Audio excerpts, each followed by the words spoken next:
Price declare ન કરીએ ત્યાં સુધી શાંતિ જાળવવા નમ્ર વિનંતી. સર્ટિફિકેટ્સ તમારા લખાઈ રહ્યા છે, મને 2 મિનિટનો સમય આપો અને પછી આપણે સૌ છૂટા પડીશું. એની પહેલા 2 દિવસ આ સ્પર્ધોત્સવનો આનંદ તમે બધાએ માણ્યો. વિવિધ કોલેજમાંથી English college, NL college, SNDT college, Malad, Parla, ત્યાંથી અનેક વિદ્યાર્થીઓ દૂર દૂરથી આવ્યા છે.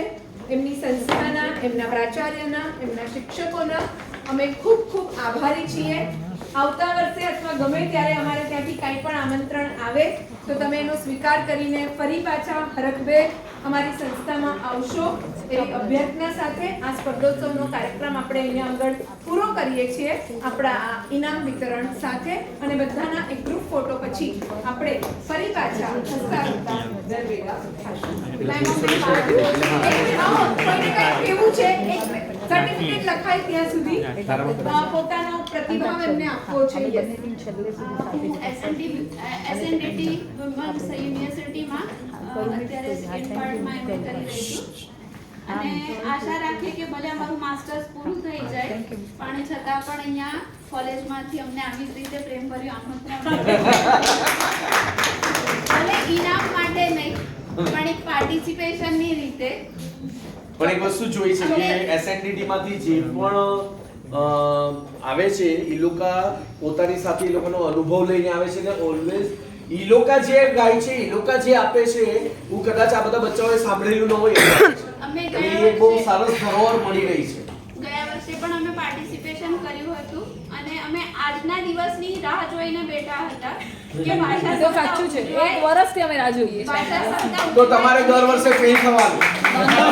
ફેલ નહીં, અમે આગળ 5 વર્ષ સુધી ફેલ થાવ, 5 વર્ષ નહીં, અમે આવશું.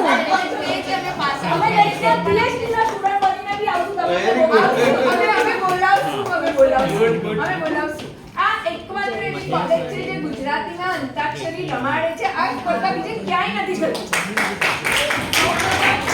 DSM ગુજરાતી સાહિત્ય મંડળમાંથી પ્રીતિબેન, હિતેશ સર, સાગર સર, ગુજરાતી સાહિત્ય મંડળના આપણા જૂના અને જાણીતા ભાવેશભાઈ જે એસપીઆર જૈન કન્યા શાળા સાથે સંકળાયેલા છે અને હું પોતે પણ રત્ન ચિંતામણીની સ્ટુડન્ટ છું. એટલે મને બહુ પ્રાઉડ થાય છે કે સ્કૂલ કોલેજ બધે ઠેકાણે અને મારું બી ગ્રેજ્યુએશન અને એમકોમ મેં કર્યું છે, માસ્ટર્સમાં સોમૈયાથી જ કર્યું છે. 20 વર્ષ પછી પાછું મેં એમએ ચાલુ કર્યું પણ ગુજરાતી ભાષા માટે જ. અને બસ આવી રીતે કોમ્પિટિશન કર્યા કરો અને અમને આગળ બોલાવતા રહો. Thank you. તમારા માટે એની વાત હશે ને તમે ત્યાં આપણે ગુજરાતી અંતાક્ષરીની વાત કરી છે. ગઈકાલે એસપીઆર જૈન કન્યા શાળામાં અમે ગીતાના શ્લોક પર સંસ્કૃતમાં અંતાક્ષરી કરી. એટલે એસપીઆર જૈન કન્યા શાળા જેવી બીજી 2-3 સ્કૂલો છે જે સંસ્કૃતમાં પણ અંતાક્ષરી કરીને રમાડે છે. એટલે આજની તારીખમાં માતૃભાષા તો ઠીક છે, સંસ્કૃત પણ એટલું આગળ વધી રહ્યું છે. એટલે આપણી મેઇન ધરોહર સાથે આપણે આગળ વધી રહ્યા છે, આપણા મૂળિયા તરફ આપણે જઈ રહ્યા છે. એનો ગર્વ છે, આનંદ છે આપણને બધાને છે. સર્ટિફિકેટ લખાઈ ગયા છે.